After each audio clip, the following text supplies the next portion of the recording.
Greetings from the Limitless Outdoors kitchen here in Southern Maryland. It's where I'm based out of. Today, I have two tasks on my prep list for an upcoming backcountry whitetail deer hunt in the western portion of Virginia, tree saddle style. And one of the items is finishing up my prep work on my boots. I've already put several treatments into the leather. Today, I'm going to replace the stock insoles that come with the boots with the sole inserts. These are the performance medium with the Met pad. I currently have these in my Thor 2s. I absolutely love them. So I'm going to prep them today. I'll break them in a little bit over the next few days, and then we'll hit the trail on Monday. But what I really, and that's boots and boot care and insoles, that's a whole nother topic. But what I really want to talk with you about today is something that I take into the backcountry with me. It's my comfort food.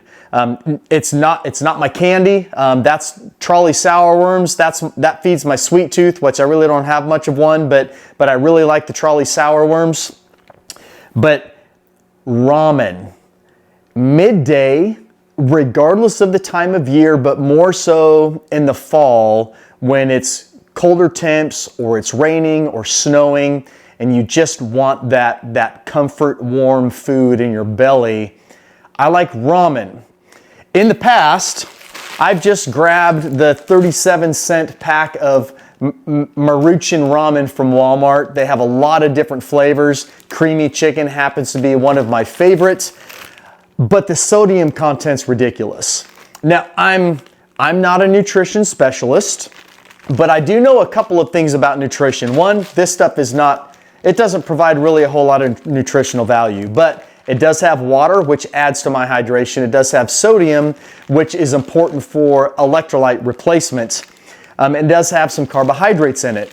But if you're into macros and balancing all of that stuff, is ramen the best choice? No, it's not. What I also know is we need to have sodium content when you're exerting that much energy and sweating that much to balance out your water intake, because straight water and too much of it can be detrimental as well. In fact, a good friend of mine, his wife, was at an archery event this last summer. She overhydrated and put herself into the hospital because of it. So that can be a problem. But I'm nearly 51 years old. I am missing a leg. When my leg swells, my leg doesn't fit right, and I get cankles and my hands swell, and I just don't like too much water intake not water, but sodium intake when I'm in the backcountry.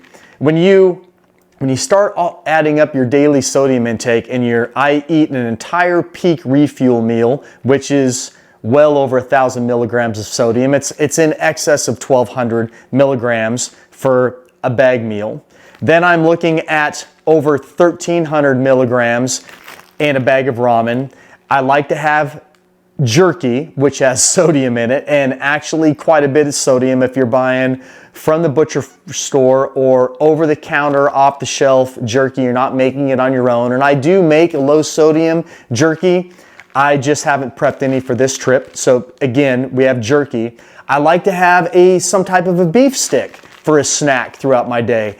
Again, another high source of sodium. So when I add all of those things together, I'm pushing easily almost 3,000 milligrams of sodium intake per day. That's not healthy, and that's not a good, electrolytes are not a good excuse for that level of sodium at that point, at least not for a 51-year-old. So I came up with a low sodium version of ramen. There's probably a lot of recipes out there. I just kind of threw some things together. It's been a couple of trips that I've come up with this particular recipe. It works for me. It's tasty. And I'm dropping over 1,200 milligrams of sodium out of my daily intake when I'm in the backcountry. So what does it consist of? I take the noodles out of this. Now there are some higher end ramen options. feel free to explore and check those out. But for me, when I can go to Walmart's and pay 37 cents for this pack, rip it open, take the noodles out, and throw everything else away, that's 37 cents is the basis of my ramen. I really like that option. Then I have a run of spices here, 0 sodium. These are just straight spices. And then I have sodium-free chicken bouillon by Herbox. So this is, oh, and a couple of other key ingredients. This is the other fun part. I dehydrate vegetables. So sitting here with me today is, go ahead and consolidate those down. I have to add to my ramens mushrooms, green onions, and carrots. In an upcoming trip, not next week, but an upcoming trip, I am also going to try dehydrating celery, and I'm going to add celery into this mix as well. Give me 1 second. I'm going to have a hot sip of tea, please. That's bueno. So this is easy. You're going to start out with a quart-size Ziploc bag. I prefer the actual Ziploc brand. It's a freezer bag. It's a little bit thicker, heavier duty. I have less chance of something poking and breaking the bag open. I don't normally cook my ramen straight in this bag. I usually cook it right in my jet boil. However, you can cook hot items in your Ziploc freezer bag in the backcountry. I do that with my backpacking meal. Thank you, Colin Cottrell, for the hints. This is the 3rd time that I've brought it up, so now this method, I'm going to own it. I'm no longer going to give you credit for it. 3rd time, it's mine. So I can put my ramen in here. If I choose to not cook it in my jet boil, I take the water required for this. I can pour it straight in the Ziploc bag. I can let it sit, soak, soften the noodles, and eat it right out of this bag. So Ziploc quart-size freezer bag. Let me go ahead and open this guy up. I go ahead and pre-break my noodles. I like to break my noodles up into 4 squares. Just if I'm going to cook it in the jet boil, makes it easier to get it into the amount of water that I prefer to use for this comfort meal of choice. You can cook them whole, but I like to break my ramen noodles up regardless. Makes it easier for me to consume. So there is that. Again, I'm going to pull out this seasoning packet. It's going to go in the garbage. Get the rest of my noodle crumbs in there. This package goes in the garbage. Now, I forgot one of my measuring utensils. I'm going to go ahead and get should be 1 tablespoon. There we go. Now, getting my vegetables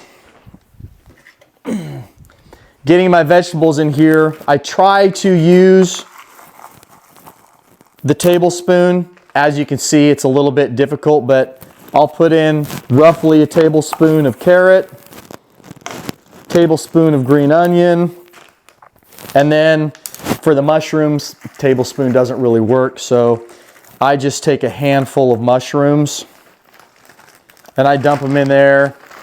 Does that look good? Is that what I want? I can add a pinch more if I like.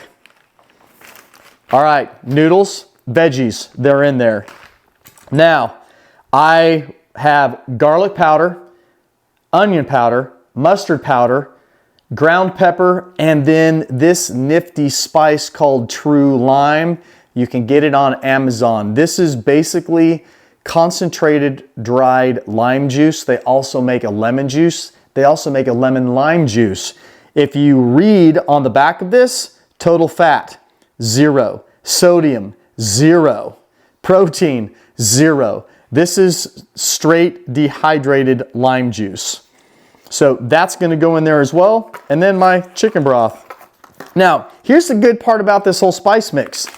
Recently, I was playing around with my recipe for this, tweaking it here and there, and I made myself a bag. Cooked it up, started eating it, and I thought, man, something's missing. This is good, but something's missing. Well, I had forgot to put the chicken, my sodium-free chicken broth in here.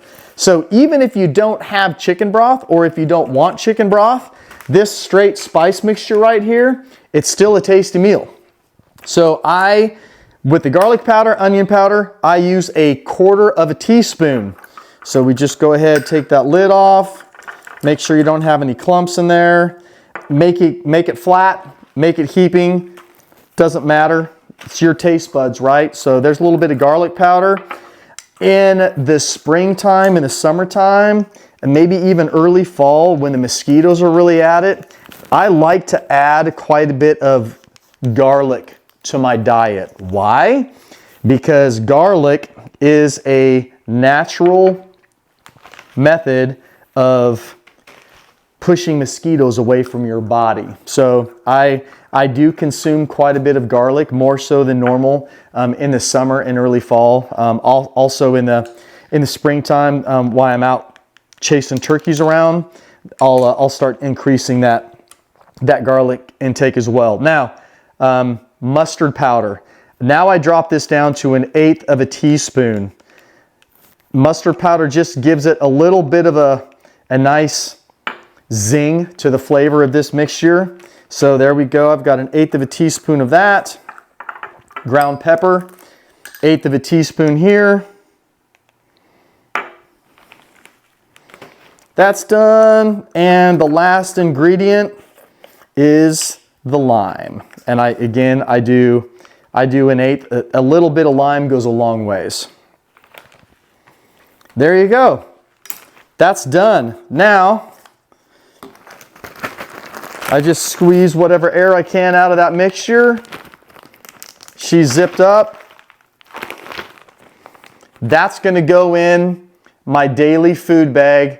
Every day's meal is in its own gallons Ziploc bag. That way, all I have to do is dig into the bear bag. I can grab a particular bag if I want, or I just reach in and I grab a day's food. I pull it out and I get my pack prepped in the morning. I have my breakfast.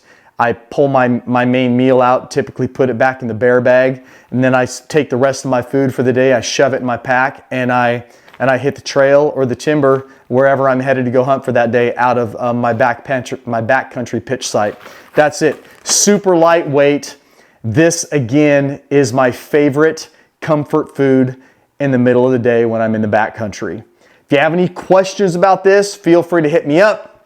If you have any additions, if you've ever made anything like this, again, don't tell me about, I'm not interested in your high sodium content, more expensive ramen. Again, the key here is to reduce your sodium intake in the backfield. If you've got backcountry, if you've got a recipe or any ideas for me, leave it in the comments of this YouTube video. Thanks for listening in. Like, share, and follow YouTube. Be limitless.